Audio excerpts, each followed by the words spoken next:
ఉదయం నుంచి మనం చూసుకుంటూ వస్తున్నటువంటి మాటలు ఒకసారి జ్ఞాపకం చేసుకుంటే, ఉదయం నుంచి మనము ఏవైతే మాటలు గమనిస్తూ వస్తున్నామో వీటిల్లో ప్రాముఖ్యంగా మీకు కొన్ని ప్రశ్నలు వచ్చిండొచ్చు. ఉదాహరణకు మీరు అనుకుని ఉండొచ్చు, అసలు భగవద్గీత గురించి ఇంతగా చదవాల్సిన అవసరం ఏంటి, ఇంత సమయం దానికోసం వెచ్చించాల్సిన అవసరం ఏమిటి, మనోధర్మ శాస్త్రంలో ఇది రెఫరెన్సెస్ మాకు అవసరమా, లేకపోతే ఫలానా వ్యక్తి ఇలా అన్నాడు ఫలానా వ్యక్తి ఇలా అన్నాడు అన్న విషయం తెలుసుకోవడం మాకు అవసరమా అని మీకు అనిపించి ఉండొచ్చు. కానీ ఒక మాట చెప్తాను వినండి. మన దేశంలో ఎవరైతే రాజకీయ నాయకులు గాను, లేకపోతే మన దేశంలో ఎవరినైతే మనము ఈ దేశ నాయకులు, ఈ దేశ జాతి పితామహులు అని పిలుస్తున్నామో అలాంటి వారి సైతము ప్రభావితం చేయబడినటువంటి ఫిలాసఫీస్, అలాంటి వారిని సైతము నియంత్రించగలిగినటువంటి శక్తి కలిగిన భావజాలాలను తెలుసుకునే ప్రయత్నం మనం చేస్తున్నాం. ఉదయం మీరు గనక గమనిస్తే, ఒకవైపు కుల వ్యవస్థను నిలబెట్టాలి అని ఆశించే వారు ఒకవైపు ఉంటే, ఇంకొక వైపు అసలు కుల వ్యవస్థ జరగకుండా, లేకపోతే కుల వ్యవస్థ చాతుర్వర్ణ వ్యవస్థ అన్నదే సనాతన ధర్మమని, ఆ ధర్మాన్ని రక్షించడం కోసమే నేను వస్తున్నానని, యథా యథా హి ధర్మస్య గ్లానిర్భవతి భారత అని చెప్పినట్లుగా ఆయన ఎప్పుడైతే విష్ణువు వస్తాడో దాన్నే భగవద్గీతలో రాశారు అన్న విషయం ఎందుకు గుర్తు చేశాము. దానికంటే ముందు ఎవరెవరు ఎప్పుడెప్పుడు ఎక్కడెక్కడ ఎలా సంకరంగా పుట్టారో ఎందుకు చెప్పాము అని అంటే, అవన్నీ దాచిపెడుతూ అవన్నీ క్రిందికి సాపు కింద తోసివేస్తూ పైకి మాత్రము నేను ఇలాంటి సంస్కృతిని నిలబెట్టడం కోసమే వచ్చాను.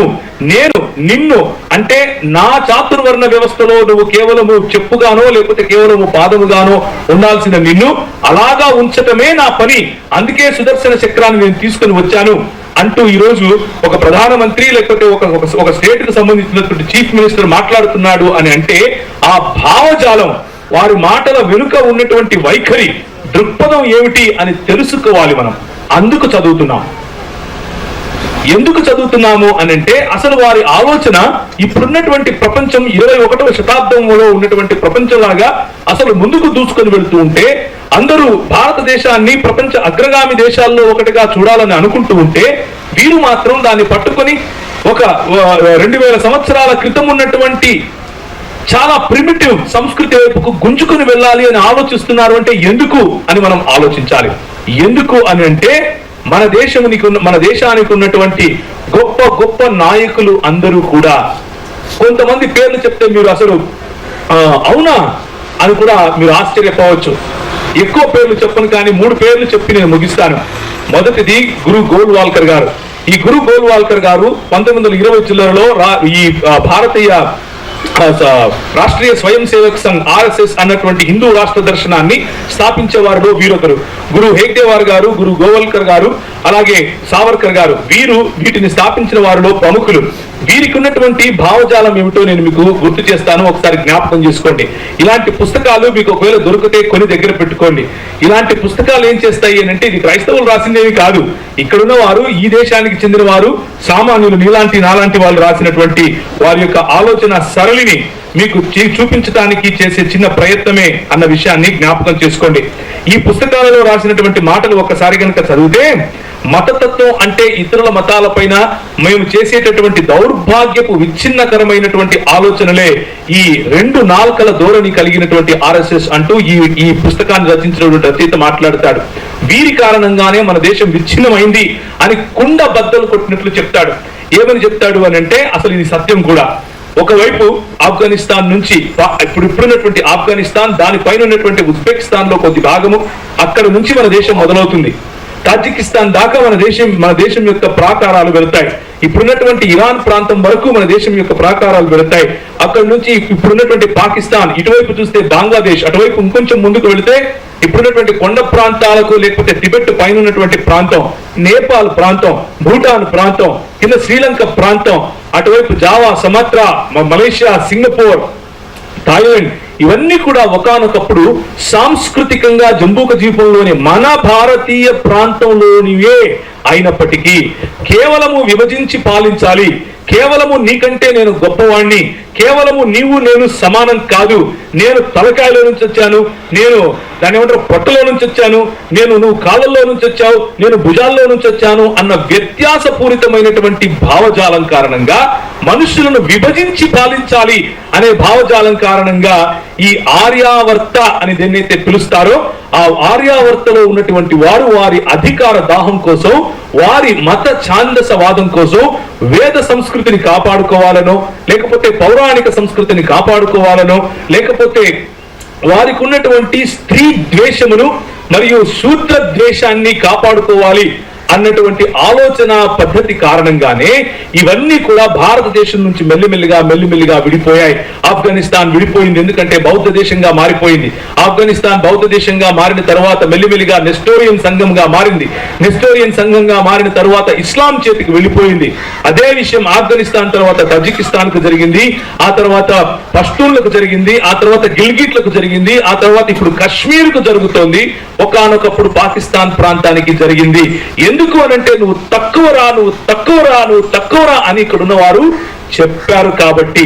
ఇప్పుడు చెప్పండి, భారతదేశాన్ని విచ్ఛిన్నం చేస్తుంది ఎవరు? భారతదేశాన్ని విచ్ఛిన్నం చేసింది క్రైస్తవ మిషనరీలా, లేకపోతే ఆర్య సంస్కృతిని నెత్తిన పెట్టుకుని, లేకపోతే మను సంస్కృతిని మనువాదాన్ని నెత్తిన పెట్టుకుని విభజించి పాలించాలి అని చెప్పే హిందూ రాష్ట్ర దర్శనం కలిగినటువంటి వీరా? మీరు ఆలోచించుకోవాలి. అదే విషయం ఒకవైపు థాయిలాండ్ ప్రాంతంలో బౌద్ధులుగా ఈ దేశంలో పుట్టినటువంటి బుద్ధుడు ఈ దేశంలో ఉన్నటువంటి విషయాలను బయటకు తీసుకుని వచ్చి మరి బ్రాహ్మణవాదానికి వ్యతిరేకంగా ఈయన కూడా ఒక కులతత్వాన్ని తీసుకుని వచ్చినప్పటికీ బ్రాహ్మణవాదానికి వ్యతిరేకంగా మాట్లాడాడన్న ఒకే ఒక కారణం చేత బౌద్ధులను ఒక 3 లక్షలకు పైగా బౌద్ధ మఠాలను ఈ దేశంలో నుంచి తరిమారు. 3 లక్షలకు పైగా బౌద్ధ మఠాలలో ఉన్నటువంటి వారిని ఊచకోత కోశారు. ఎప్పుడు జరిగింది అని అంటే ఆది శంకరాచార్యుని యొక్క కాలం నుంచి ఈ విషయం జరుగుతూ వచ్చింది. అది గనక మనం చూసుకుంటే అదే విషయాన్ని ఇప్పుడు క్రైస్తవుల పైన చేయాలి అన్నది ఆలోచన. ఇప్పుడు చెప్పండి, ఈ దేశంలో పుట్టినటువంటి బౌద్ధులు ఎందుకు ఇక్కడ లేరు? ఎందుకు థాయిలాండ్, సుమత్రా మరియు మలేషియా, సింగపూర్లలో ఉన్నారు? ఎందుకు వారు చైనాలో విస్తరించారు? ఎందుకు వారు దాన్ని ఏమంటారు జపాన్ ప్రాంతం వరకు వెళ్ళారు, కొరియా ప్రాంతం వరకు వెళ్ళారు, కానీ మన దేశంలో లేరు? ఎందుకు అనంటే ఈ మత ఛాందసవాదం, నేనే గొప్ప నీకంటే అన్నటువంటి మదమెక్కిన కొవ్వెక్కిన తలకాయ, అదే ఈ దేశాన్ని విచ్ఛిన్నం చేయడానికి గల కారణం. ఇదే ఆలోచన గురు గోల్వాల్కర్ గారు కలిగి ఉండేవారు. ఈ గురు గోల్వాల్కర్ తీసుకొచ్చినటువంటి ఈ ఆలోచననే ఈ రోజు మనము హిందూ రాష్ట్ర దర్శనముగా లేకపోతే ఆర్ఎస్ఎస్ గా భావిస్తున్నాం. ఈయన ఇంకెవరో కాదు, ఒకానొకప్పుడు హిట్లర్ గారిని హెగ్డేవర్ గారు, గురు గోల్వాల్కర్ గారు ఆయన రాసినటువంటి బంచ్ ఆఫ్ థాట్స్ అనేటువంటి పుస్తకంలో రాస్తూ హిట్లర్ను వారు ముసోలినీని వారు సందర్శించినప్పుడు వారు నిర్వహించే క్యాంపులు చూసి, వారు నిర్వహించే ట్రైనింగ్ పద్ధతులు చూసి యాజ్ ఇట్ ఈస్ గా అవి తీసుకొని వచ్చి మన భారతదేశంలో పెట్టి నిక్కర్లేసి పైన టోపీ పెట్టి జరిపిస్తున్నారు. అంతే తేడా. వారు ఆయులని చెప్పుకుంటారు, వీరు ఆయులని చెప్పుకుంటారు. వారు వైలెన్స్ ని పట్టుకుంటారు, వీరు వైలెన్స్ ని పట్టుకుంటారు. వారు పారామిలిటరీని నడిపిస్తారు, వీరు పారామిలిటరీని నడిపిస్తారు. వారు పారా ప్రెస్ నడిపిస్తారు, వీరు పారా ప్రెస్ నడిపిస్తారు. వారు రాజకీయాలను ప్రభావితం చేస్తారు, వీరు రాజకీయాలను ప్రభావితం చేస్తారు. వారి ఆలోచన సరళి పాశ్చాత్య దేశాల నుంచి వచ్చింది, ఈ దేశానికి సంబంధించింది కాదు. ఈ విషయం ధైర్యంగా అనర్గళంగా చెప్పండి, ఎవరు కనిపించినా చెప్పండి, భయమక్కర్లేదు. రెండవ వ్యక్తి మనందరికీ లోకమాన్య తిలక్ గా పిలువబడతాడు. అవునా కాదా? లోకమాన్య తిలక్ టెర్మినల్ అని ఒకటి పెట్టారు మన ముంబైలో. ఈ లోకమాన్య తిలక్ గారు చాలా సార్లు ఏమనుకుంటామంటే బాలగంగాధర్ తిలక్ గారు నిజానికి ఈయన ఒక చిత్తపావన్ బ్రాహ్మణ కుటుంబంలో పుట్టినవాడు. చిత్తపావన్ బ్రాహ్మణ కుటుంబంలో పుట్టినవారు వాళ్ళని వారు అందరికంటే ఎక్కువగా తలుచుకుంటారు. వారికంటే ఎక్కువ శ్రేష్ఠులు ఇంకెవరు లేరు అన్నది వారి ఆలోచన. వారి నాన్నగారు వడ్డీ వ్యాపారం చేసేవాడు. ఎవరైతే ఈ ప్రాంతం నుంచి దక్కన్ ప్రాంతం అంటే ఇదే మన హైదరాబాద్, మహబూబ్ నగర్ మరియు మీ జిల్లా, ఇటు నుంచి ముందుకెళ్తే హిబ్బడి వరకు కూడా ఆ రోజుల్లో మరాఠవాడాకు మరియు కొంకణ ప్రాంతానికి, దక్కన్ ప్రాంతానికి కూడా వీటన్నిటిపైన కూడా బాంబే నుంచి లేకపోతే బొంబాయి ప్రాంతం, పూనా ప్రాంతం నుంచి కూడా ఎక్కువ మరాఠాలు దీనిపైన అజమాయిషీ చేసే ప్రయత్నం, దక్కనీలు దానికి వ్యతిరేకంగా పోరాడటం, మైసూరులు దానికి వ్యతిరేకంగా పోరాడటం, ఇదంతా కూడా ఒక చరిత్ర.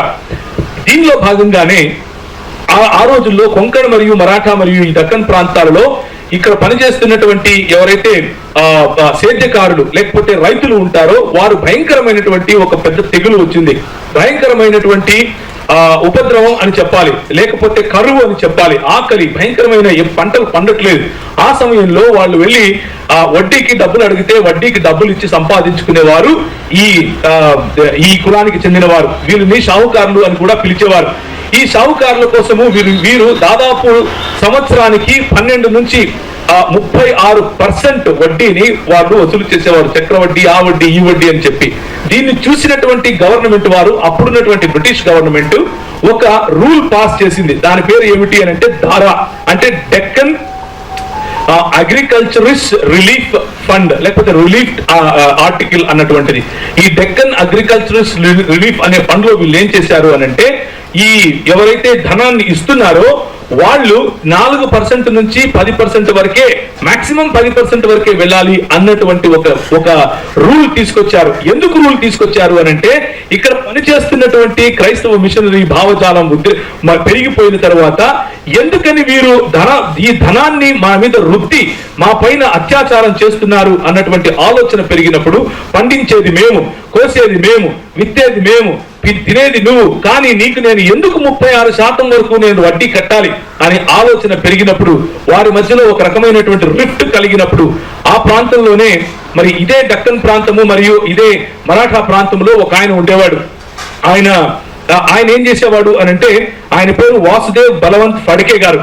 ఫడ్కే గారు ఒక పారామిలిటరీని తయారు చేశాడు. ఆయన పని ఏమిటి అని అంటే, ఈ ఫడ్కే గారు ఆయనతో పాటి మహర్లను మరియు చమార్లను, అంటే అప్పటికే దళితులుగా ఉన్నటువంటి వారు, ఈ ఫడ్కే వారు బ్రాహ్మణుడు అయినప్పటికీ ఈయనకు కొంచెం అభ్యున్నత భావజాలం కలిగి ఇలాంటి వారిని సైతం వెంటేసుకుని ఈ పైసలు ఇచ్చి ఎవరైతే ప్రజలను కొల్లగొడుతున్నారో అలాంటి వారికి వ్యతిరేకంగా పోరాటం చేశాడు. తన సొంత భార్యకు గుర్రపు స్వారీ నేర్పించాడు, తన సొంత భార్యకు పోరాట పటిమ నేర్పించాడు.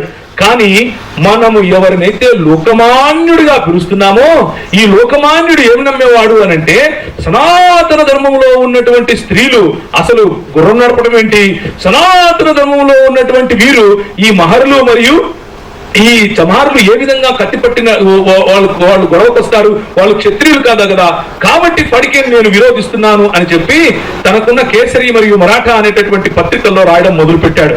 నంబర్ 1 ఆయన అన్న మాట ఏమిటి అని అంటే, భారతీయ జాతికి కులమే వెన్నెముక, కులాన్ని నిర్మూలిస్తే ఫడ్కే చేసినట్లుగా నీకు సమానముగా నువ్వు మహర్లను, నీకు సమానముగా నీవు చమార్లను తీసుకొని పెడుతున్నావు, అందరినీ కలిపి ఒకే గద్దెనెక్కించే సతారాను ఒకరికి ఇవ్వాలని, బొంబాయిని ఒకటి ఇవ్వాలని నువ్వు ఆలోచిస్తున్నావేమో, కుదరదు అంటూ ఆయన పైన దండయాత్రకు వెళ్ళాడు మన లోకమాన్య తిలక్ గారు. ఇది ఈ తిలక్ యొక్క దేశభక్తి. ఇలాంటి వాళ్ళేమో దేశభక్తులు, మనము దేశాన్ని నిర్మిస్తున్నటువంటి మనమేమో దేశ ద్రోహులం. ఇది చెప్పండి. ఇప్పుడు దొంగొచ్చి పోలీసులను అడిగారంట దొంగతనం చేసేవా అని. అలా ఉంది ఈరోజు పరిస్థితి మనది. నంబర్ 1 కుల ప్రతిష్టను కోసము 26 నుంచి 36% ఇచ్చేటటువంటి ఆ వడ్డీ కాపాడుకోవటం కోసం తన నాన్న యొక్క బిజినెస్ లాంటి బిజినెస్ మెన్లను కాపాడుకోవాలని ఆయన చేసే పోరాటమేమో దేశభక్తి.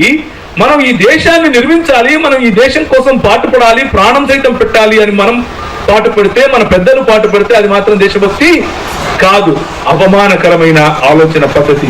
రెండవది, వారు ఆ రోజుల్లో స్త్రీలు, ఆ రోజుల్లో ఏంటి ఈ రోజుల్లో కూడా మనుధర్మ శాస్త్రము, భగవద్గీత, రామాయణము మరియు మిగిలిన కావ్యాల ప్రకారంగా, లేకపోతే వారికి ఉన్నటువంటి వేద సంస్కృతి ప్రకారంగా, వేద సంస్కృతిలో స్త్రీని ఒక భయంకరమైనటువంటి మనిషి కంటే, లేకపోతే పురుషుని కంటే 8 రెట్లు కోరికలు ఎక్కువ కలిగినటువంటి వ్యక్తిగాను, పురుషుని కంటే 8 రెట్లు ఎక్కువ పాపపు ఆలోచనలు కలిగిన వ్యక్తిగాను అభివర్ణించి, ఆమె నోటికి వేదము పఠించేంత శక్తి లేదు, ఆమెను అలా చేయకూడదు అని నమ్మాడు ఎవరు? తిలక్ గారు. ఆయన సిగ్గు లేకుండా తన ఆ పత్రికల్లో రాసి మరీ పంచిపెట్టాడు. ఎందుకు పంచిపెట్టాడు అని అంటే, ఆ రోజుల్లో స్త్రీలు ఆంగ్ల భాష చదువుకుంటారు అని చెప్పి మన వాళ్ళు వచ్చి, మన మిషనరీలు వచ్చి వారిని ఒక చోట పోగేసి వారికి చదువులు చెప్తూ ఉంటే, స్త్రీలు మరియు శూద్రులకు మీరు ఎలా చదువులు చెప్తారు అంటూ ఆయన ఒక ఉద్యమాన్ని తీసుకొని వచ్చాడు. ఆ ఉద్యమం ఏమిటి అని అంటే, పూనా ప్రాంతంలో ఒక మంచి కాలేజ్ వాళ్ళు మొదలు పెట్టారు. పేజీ నెంబర్ నా దగ్గర ఇంకొక వేరే పుస్తకం ఉంది, ఆ పుస్తకంలో అన్ని రెఫరెన్సెస్ ఉంటాయి, మీకు నోట్స్ కావాలంటే చెప్పండి నేను ఇస్తాను. ఈయన ఏం చేశాడు అని అంటే, పూనా ప్రాంతంలో బాలికల కోసం ఒక విద్యాలయం మొదలు పెడితే, ఆ విద్యాలయం బంద్ చేసేంత వరకు ఆయన వచ్చి అక్కడ నిలబడి సత్యాగ్రహం లాంటిది చేశాడు. ఎక్కడెక్కడైతే ఫూలే గారి భార్యామణి అయినటువంటి సావిత్రిబా ఫూలే గారు ఎక్కడెక్కడైతే స్త్రీలు చదువుకోవాలి అని ఉద్యమాలు చేయడానికి ఇలాంటి పండాలు పెట్టుకునేవారో, అలాంటి పండాలను వచ్చి పగలు కొట్టేవారు ఎవరు? ఈ లోకమాన్య తిలక్ గా పిలువబడినటువంటి మన దేశభక్తుడు బాలగంగాధర్ తిలక్ గారు. దేశభక్తుడు. వేదకాలంలో లాగా స్త్రీ పురుషుని కంటే తక్కువ స్థాయిలోనే ఉండాలి అని నమ్మాడు. స్త్రీకి ఆంగ్ల భాష నేర్పించటము కేవలము తన భర్త యొక్క ఛాతి పైన ఎక్కువ భారాన్ని మోపటమే అని నమ్మాడు. ఎందుకు అనంటే వాళ్ళు గనక చదువుకుంటే అప్పటికే బాల్య వివాహాలు ఉన్నవారు దాదాపు ఆయన కళ్ళ ఎదుటే 490కి పైగా బాల్య వితంతులు కనిపిస్తూ ఉంటే వారికి పెళ్లి చేయాలి అన్నటువంటి ఒక ఉద్దేశంతో రనాడే అనేటటువంటి ఒక ఉద్యమకారుడు ఆయన పనిచేస్తున్న సమయంలో డెక్కన్ సభ అని ఒకటి పెట్టారు.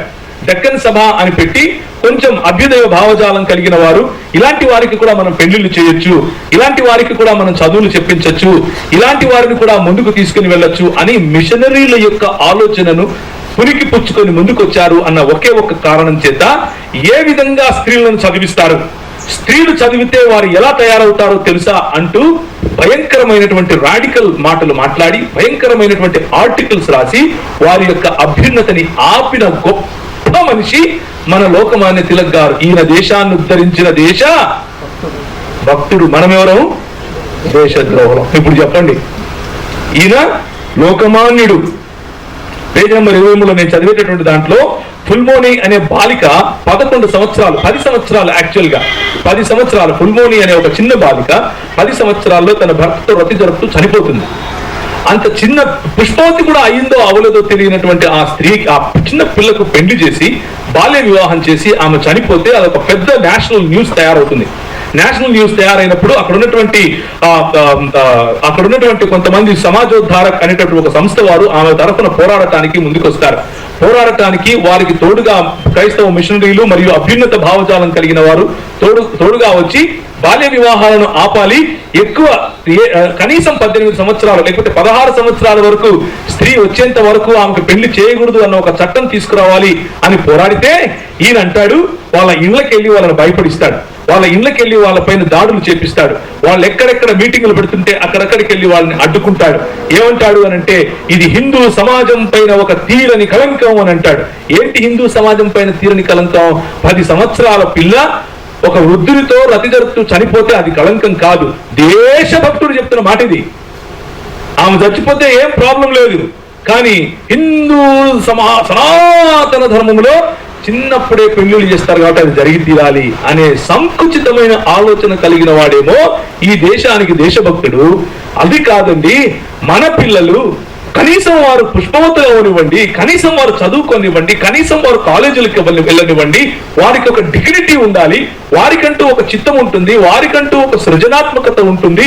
దేవుడు వారిని కూడా ఆయన స్వరూపంలో చేశాడు, స్త్రీనిగాను పురుషునిగాను మనల్ని చేశాడని బైబిల్ చెప్తోంది అని చెబితే మనం ఎవరివి? దేశాన్ని విచ్ఛిన్నం చేసేవాళ్ళం. ఇది ఈ భావజాలాన్ని పోరాడటం కోసం మీకు ఇంత నేపథ్యం చెప్పాల్సి వస్తా ఉంది. మనకు చరిత్ర ఏ విధంగా వక్రీకరించి చెబుతున్నారో తెలియటం కోసం ఈ విషయం మీకు చెప్తున్నాను. వామన్ అంబాజీ మోదక్ అనే ఒక బ్రాహ్మణుడు ఏమంటాడు అంటే, పుట్టుకతో ఎవరు బ్రాహ్మణులు కాదు, నిజానికి మంచి కర్మలు చేసి యజ్ఞయాగాదులు చేసి వేద సంస్కృతిని అలవాటు చేసుకుని వేద మంత్రాలు పఠించగలిగిన వాడే బ్రాహ్మణుడు అవుతాడు అని చెబితే, ఈయన తిలక్ గారు ఏం చేస్తారు అని అంటే తనకున్నటువంటి ఈ పత్రికలో ఒక పెద్ద వ్యాసం రాస్తాడు. ఏమని రాస్తాడంటే, ఇలాంటి బోధ చేసేవాళ్ళు నిజానికి బౌద్ధులు మరియు నాస్తికులతో సమానము. ఇలాంటి వారిని ఏ విధంగా అయితే ఆనాడు శంకరాచార్యుడు కత్తివాతాన వీళ్ళందరినీ గురి చేసి చంపాడో అలా వీళ్ళని చంపాలి అని చెప్పాడు. రికార్డెడ్ ప్రూఫ్ ఇది. అలా వీళ్ళను చంపాలి, ఎలా మంచి పనులు చేసి బ్రాహ్మణ్యం పొందాలి అనుకున్నటువంటి ఆలోచన కలవారు. అలా కాదు, పుట్టుకతో అయితేనే బ్రాహ్మణుడు, లేకపోతే ఎవడు చదవటానికే వీల్లేదు అని చెప్పాడు. అలా చెబుతూ ఈయన రాసినటువంటి ఉదాహరణ ఏమిటి అంటే, ఉదయం మన రవీంద్రనాథ్ చెప్పినటువంటి మాటలు మీకు గుర్తొస్తూ ఉంటాయి. ఒకానొక వ్యక్తి శంభూకుడు అనే ఒక వ్యక్తి ఏం చేస్తాడు అని అంటే మంచి కార్యాలు చేస్తూ ఉంటాడు, యజ్ఞ యాగాదులు చేస్తూ ఉంటాడు. ఆ ఊళ్ళో ఒక బ్రాహ్మణుడు ఉంటాడు. సడన్ గా ఒకరోజు ఆయన కొడుకు చచ్చిపోతాడు. కొడుకు చచ్చిపోతే ఏమైంది రబ్బా వీడికి, ఏ రోగం లేదే అని ఆలోచించి వాడిని చూసి ఏడ్చి పరిగెట్టుకుంటూ రాముడి దగ్గరికి వెళ్తాడు. అయ్యా రామచంద్ర మహాప్రభు, నువ్వు గొప్ప రాజు, మరి నీ రాజ్యంలో ఒక బ్రాహ్మణుడి కుమారుడు ఎలాంటి తప్పు చేయకుండా ఎలా చనిపోయాడండి అని అంటే ఆ బ్రాహ్మణుడు అడిగిన దానికి రాముడు ఇలా కళ్ళు మూసుకుని చూస్తాడు. విఠలాచార్య సినిమాల్లో ఇలా ఒకటి వస్తుంది కదా, అట్లేమో కనపడిందేమో తెలియదు కానీ కళ్ళు మూసుకొని చూసి ఇంతకు ఏమైంది అని అడుగుతారు. అడిగితే నీ రాజ్యంలో ఒక శూద్రుడు, ఒక అస్పృశ్యుడు వాడు వచ్చి నేను బ్రాహ్మణుడిగా నేను చేయాల్సిన యజ్ఞయోగాదులు ఇలాంటివన్నీ కూడా మంచి పనులన్నీ చేస్తున్నాడు, వాడు బ్రాహ్మణుడు అయిపోయే ప్రయత్నం చేస్తున్నాడు, ఇది ఎలా సాధ్యం అని బల్లగుట్టారు. అచ్చా అలా అయిందా, అయితే ఒక్క నిమిషం ఉందని ఆయన గుర్రం తీసుకొని గుర్రం మీద ఎక్కి కత్తి పట్టుకుని బయలుదేరాడు. ఎందుకు బయలుదేరాడు?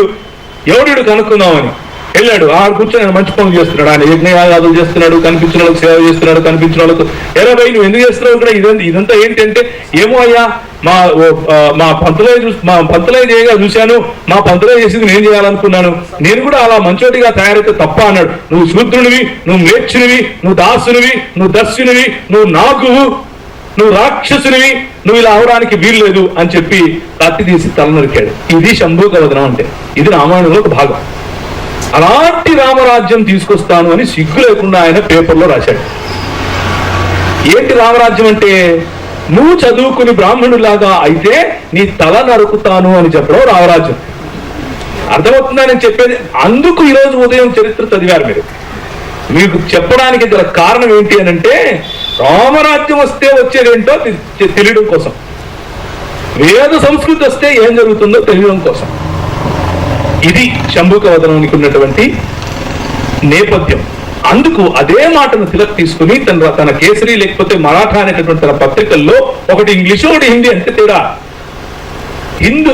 హిందూ రాష్ట్ర భావజాలం లేకపోతే హిందూ రాష్ట్ర దర్శనానికి ఉన్నటువంటి ఈ భావజాలాన్ని ఆయన పునికి పుచ్చుకుని ఆర్టికల్స్ రాయడం మొదలు పెట్టాడు. ఈ వ్యక్తి అంటే వామన్ అంబాజీ మోదక్ అనే వ్యక్తిని ఊచకోత కోయాలి అని ఒక పెద్ద మూవ్మెంట్ తీసుకొచ్చాడు. ఆ తర్వాత ఆయన తగ్గి ఆయన పక్కకి వెళ్ళిపోయాడు. ఆ కథ వేరే. ఇక చివరిగా ఇంకొక మాట చెప్పి ముగిస్తాను. మనకందరికీ చిరపరిచితురాలు, మనకందరికీ స్ఫూర్తిదాతగా, ముఖ్యంగా మన స్త్రీలు, మన అక్కలు, మన చెల్లెళ్ళు ఇలాంటి వారు పండిత రమాబాయి గారి గురించి చదివినప్పుడు ఎంత సంతోషిస్తారు. ఒక స్త్రీ జాతిలో ఉన్నటువంటి వ్యక్తి ఇంత గొప్ప కార్యాలు చేసింది అని సంతోషిస్తారు. కేవలం మన స్త్రీలు, మన అక్కలు, మన చెల్లెళ్ళే కాదు, మన భారతదేశంలో ఉన్నటువంటి సామాన్య ప్రజలు ఎవరైనా సరే ఆమె చేసినటువంటి సేవా సదనంలో ఆమె చేసేటటువంటి లేకపోతే శారదా సదనంలో ఆమె చేసేటటువంటి మంచి కార్యాలు విన్నవారు ఎవరైనా సరే అప్రిషియేట్ చేస్తారు. కానీ మహాదేశభక్తుడైనటువంటి తిలక్ గారు మాత్రం ఏం చేశారు అని అంటే, చదువుకున్నటువంటి ఈ స్త్రీలు ఇలాంటి తప్పుడు కార్యాలు, పాప కార్యాలు చేస్తారు. ఈమె చేసినటువంటి పాపకార్యం ఏమిటి అని అంటే, మన దేశంలో ఇంతమంది ఇంద్రుడు, చంద్రుడు మొదలగు ఇంతమంది దేవతలున్నా ఈమె ప్రార్థన చేస్తే కనపడలేదంట. ఈమె వాళ్ళకు అట్రాక్టివ్ గా లేదు, యేసుక్రీస్తుకేమో ఈమెకు అట్రాక్టివ్ గా ఉంది. ఒక రోజు రాత్రి ఈమె ప్రార్థన చేస్తే ఈమె సౌందర్యాన్ని మెచ్చుకొని వచ్చినాడేమో కాబోలు, అందుకే వీళ్ళిద్దరి మధ్య మంచి రొమాన్స్ కుదిరింది, అందుకే ఈమె వెళ్ళిపోయి మతం మార్చుకుంది అని సిగ్గు లేకుండా రాశాడు తన పుస్తకంలో.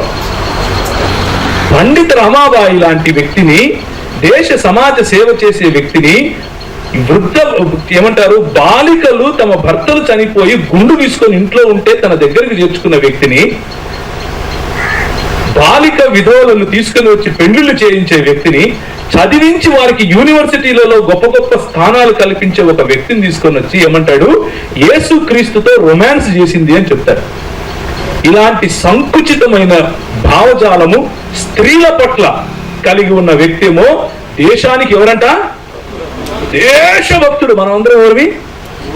దేశద్రోహులం. ఎందుకు? స్త్రీలు చదువుకోవాలి అంటున్నాం, స్త్రీలు ముందుండాలి అంటున్నాం, స్త్రీలు నాతో సమానం అంటున్నాం, స్త్రీ వేదాభ్యాసం చేయాలి అంటున్నాం. అందుకు మనం ఎవరు? దేశద్రోహులం. ఇప్పుడు చెప్పండి, మన భారతదేశాన్ని విచ్ఛిన్నం చేశామా? చేశాం. ఏ భారతదేశాన్ని విచ్ఛిన్నం చేశాం అంటే, ఇదిగో ఈ తిలక్ కావాలనుకుంటున్నటువంటి భారతదేశాన్ని తునాతునకలు చేశాం. దేవునికి స్తోత్రం కలుగును గాక.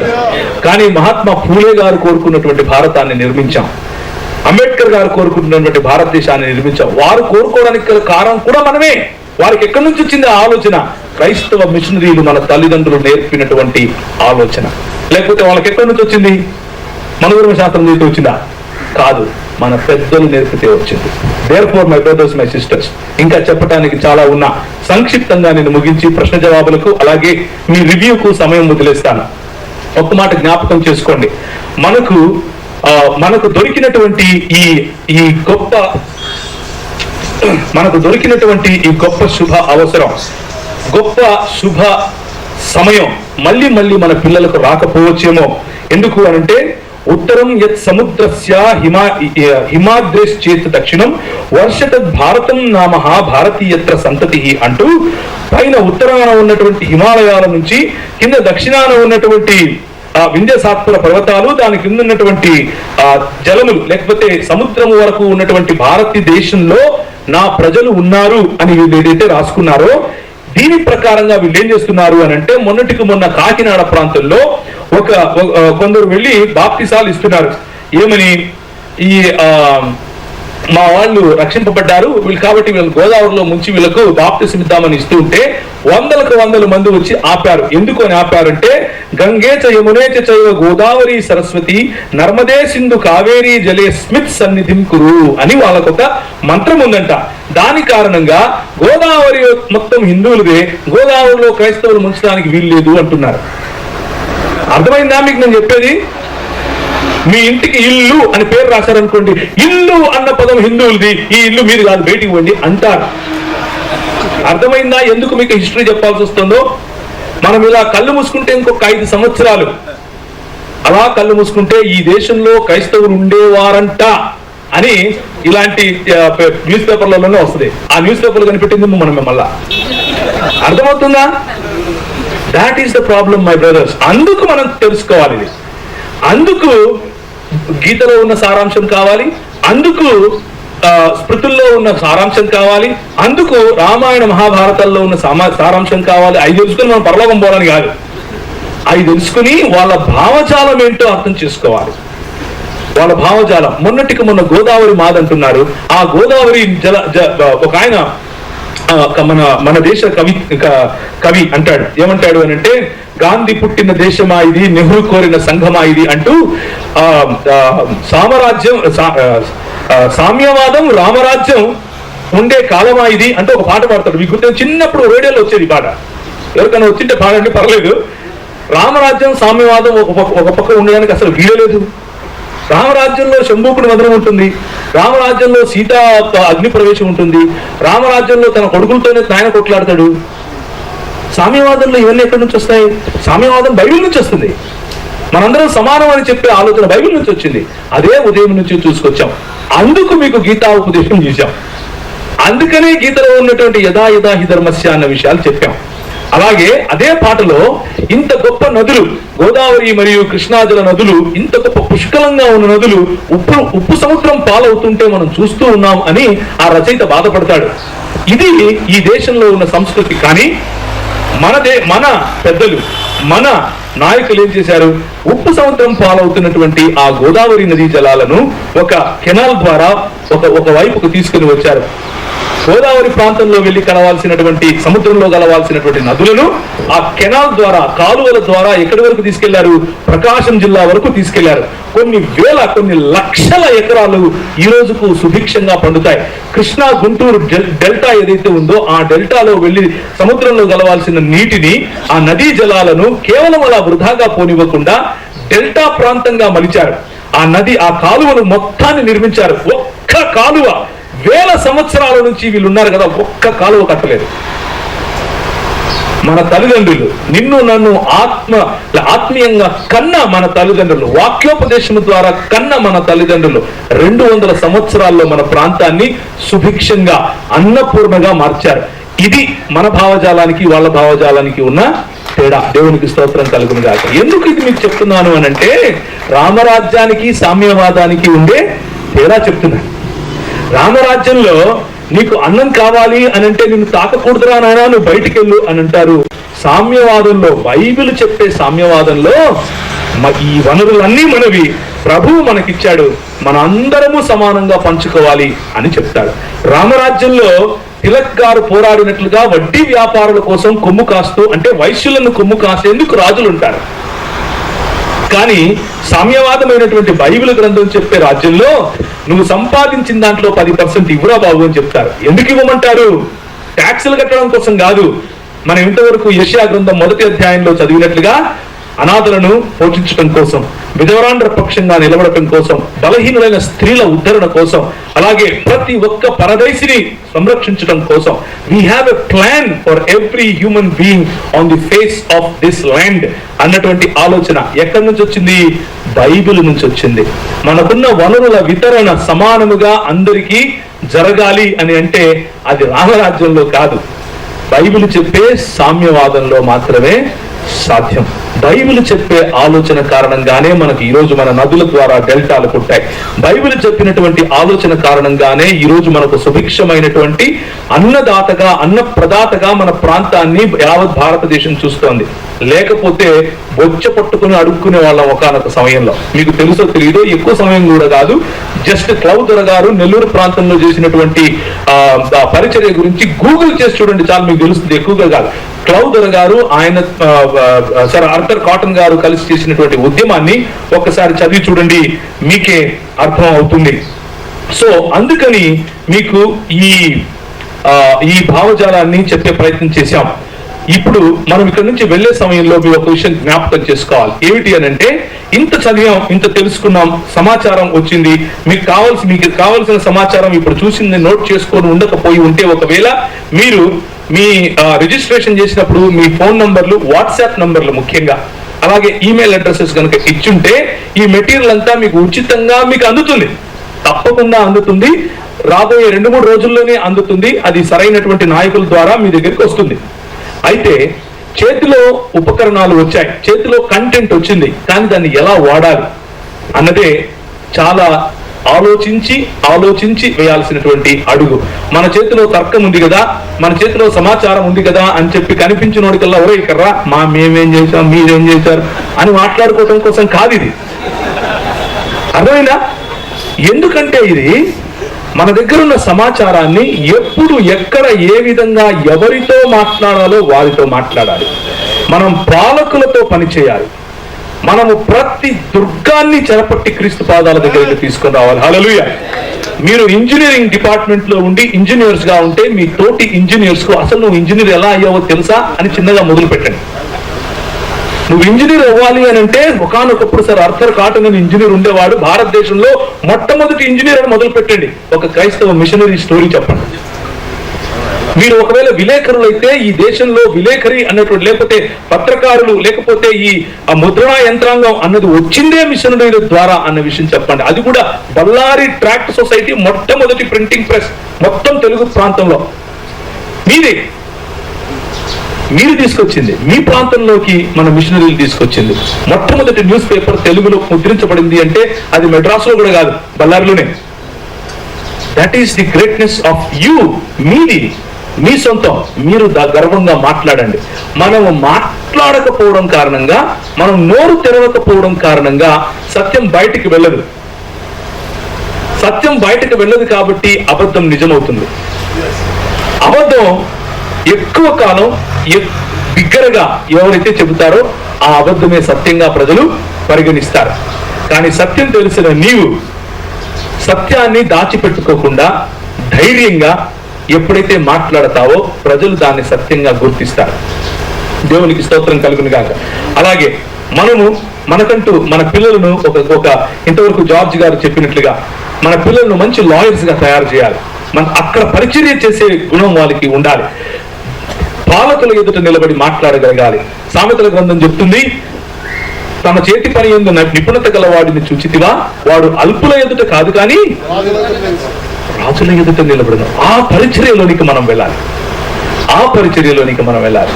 మన పిల్లలు ఎంతసేపు గిటార్ కొట్టేసి, లేకపోతే కీబోర్డ్లు వేసేసి, సంఖలో బైబిల్ పట్టుకుని అట్లా వెళ్ళిపోయి నేను పరిచర్య చేసేసాను అని సంతోషపడిపోతున్నారు అని అంటే, మనం చెప్పే ఉదాహరణలు అక్కడి వరకే సంకుచితంగా ఉన్నాయేమో అని ఆలోచించాలి. మన సంకుచిత ఆలోచనను పక్కన పెట్టి యావత్ దేవుని రాజ్య విస్తరణ అన్నటువంటి ఆలోచన వైపుకు వస్తే, మన సంఘాల్లో నుంచి ఒక పండిత రమాబాయి రావాలి, మన సంఘాల్లో నుంచి ఒక విలియం కేరీ రావాలి, మన సంఘాల్లో నుంచి ఒక ఐడా స్కటర్ రావాలి, మన సంఘాల్లో నుంచి ఒక ఆర్థర్ కాటన్ గారు రావాలి, మన సంఘాల్లో నుంచి ఒక క్లౌదొర గారు రావాలి. ఇలాంటి వారు 100ల సంఖ్యలో రావాలి. అప్పుడు మన దేశం ఇలాంటి చెత్త నాయకులను వాళ్ళకు రైల్వే స్టేషన్లకు వాళ్ళ పేర్లు పెట్టుకుని వాళ్ళు చేసిన చరిత్రను కప్పిపుచ్చి వాళ్ళు చేసినటువంటి భయంకరమైనటువంటి పనులను తుంగలో తొక్కి మనకు ఈ చరిత్రను వక్రీకరించి మాట్లాడించి నేర్పిస్తున్నారు కదా. అలాంటి దౌర్భాగ్యపు పరిస్థితి నుంచి మన పిల్లలు బయటకు వస్తారు. మన దేశాన్ని కట్టిన మనం, మన దేశాన్ని నిర్మించిన మనం, మన దేశానికి వెన్నెముకగా ఉన్న మనమేమో ఏమైపోయాం? దేశద్రోహులం అయిపోయాం. మీరు ఈ దేశానికి చెందిన వారు కాదు అని ఒకడంటాడు, మీరేమో ఈ దేశానికి పట్టిన చెదా అని ఒకడంటాడు, ఒకడేమో పుస్తకం రాస్తాడు, ఇంకోటి ఇది క్రైస్తవ్యం అని అరిందమా అనేవాడు ఇంకొక పుస్తకం రాస్తాడు. ఎవరికి తోచినట్లు వారు. మనం మాత్రం అదేం బట్టి నాకేం పోయిందిలే అన్నట్లుగా మనం ఉంటాం. ప్రియమైనటువంటి క్రైస్తవ సంఘమా, ఇది మనకు భావ్యం కాదు. మనము నిద్రలేవాలి. మనము తేజస్సును కలిగిన వారమై యేసుక్రీస్తు యొక్క వాక్యపు వెలుగులో సత్యాన్ని ధైర్యంగా స్టెఫెను మాట్లాడినట్లు మాట్లాడగలగాలి. మనం మాట్లాడినప్పుడు, స్టెఫెను మాట్లాడినప్పుడు అంట ఆయన యొక్క ప్రభావాన్ని వారు ఆపలేకపోయారు అని దేవుని వాక్యం చెబుతుంది. ఆయనను వారు నిలువరించలేకపోయారు అని దేవుని వాక్యం చెబుతుంది. మనలో స్టెఫెనులు లేవాలి, మనలో పౌలులు లేవాలి. కుతర్కములను, ప్రతి దేవుని రాజ్య విస్తరణకు లేకపోతే ఆయన జ్ఞానమును అడ్డగించే ప్రతి ఆలోచనను చెరపట్టేవారు లేవాలి. ఇది మన పిలుపు. తలలు ఉంచుకుంటే ప్రార్థన చేసుకుందాం.